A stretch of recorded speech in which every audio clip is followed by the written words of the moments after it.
Jedna taká bublinka, v ktorej sa ja práve pohybujem, a sú to moji veľmi blízki kamaráti a sú to ľudia Novembra 89. A práve chystajú publikáciu, ktorá sa bude volať Posrali sme to. Ale čo sme posrali? Ja som teda úplne zásadne proti. Veď v novembri 89 šlo o to, aby boli slobodné voľby. Šlo o to, aby sa zmenil režim, aby sa zmenila ústava, aby bol zrušený článok 4 o vedúcej úlohe komunistickej strany. A to všetko sa stalo. A podarilo. A to, čo teraz vidíme, to je podoba našej tváre. Veď my sa pozeráme na seba do zrkadla. Alebo si niekto snáď myslí, že sme mali stať u dverí ľudia Novembra 89 a posielať jedných doprava, jedných doľava. A na základe čoho? Veď my sme sa nepoznali navzájom, my sme nevedeli, kto je kto, my sme nemali skúsenosti, my sme mali jednu jedinú vec, ktorá je dnes vzácny tovar, a to je poctivosť, čestnosť, odvahu riskovať. A že sa niečo nepodarilo, že niečo mohlo byť inak, a sme snať iní ako Maďari, Poliaci, Češi, Američania. Je snať polarizácia spoločnosti niečo špecifické pre Slovensko? Naopak. Ja si myslím, a toto už je možno trošku rúhanie, že to je Boží dar, že tento typ polarizácie, tento typ zviditeľňovania, kto je kto, je strašne dôležitá informácia pre spoločnosť. Jeden civilizačný cyklus po 35 rokoch končí, jedna generácia, naša generácia odchádza a odovzdávame štafetu. A v Biblii sa hovorí, že prvé dve generácie musia vyhynúť, aby tá tretia už vykročila správnym smerom.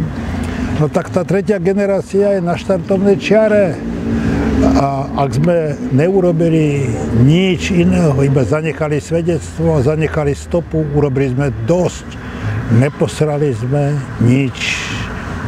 Takáto je realita, takto je to dobré a kráčajme ďalej. No a je tu čosi, čo chcem povedať úplne jednoznačne, neviem, či sa mi to podarí.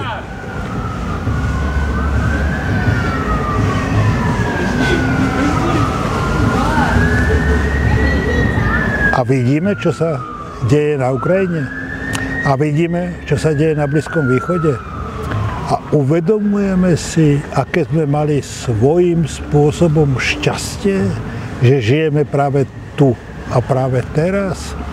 A vieme, že to je iba dočasné a prepožičané. Vieme, že duch rebelie a duch protestov je to, čo je živá voda spoločenskej dynamiky. Vieme, že rebelantstvo je niečo, čo by malo byť súčasťou nášho DNA. Samozrejme, že existujú hranice. Samozrejme, že existuje demarkačná línia. To je násilie. To je násilie. Ale hovorím za seba. Keby sa mala prekročiť táto demarkačná línia, tak je mojou povinnosťou, bol by to už chabý bojovník, ale vziať zbraň do ruky a brániť životy blízkych, najbližších, rodín, komunít, v mene slobody. To je hodnota najvyššia. Sloboda, sloboda. V poslednom čase naozaj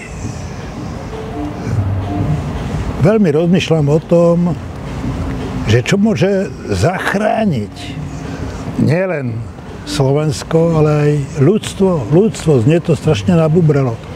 A našepkal mi môj kamarát, skvelý fotograf Miro Švolík, ktorý do našej poslednej výkričník, naozaj poslednej knihy ktorá je o rebelantstve, ktorá je o protestoch.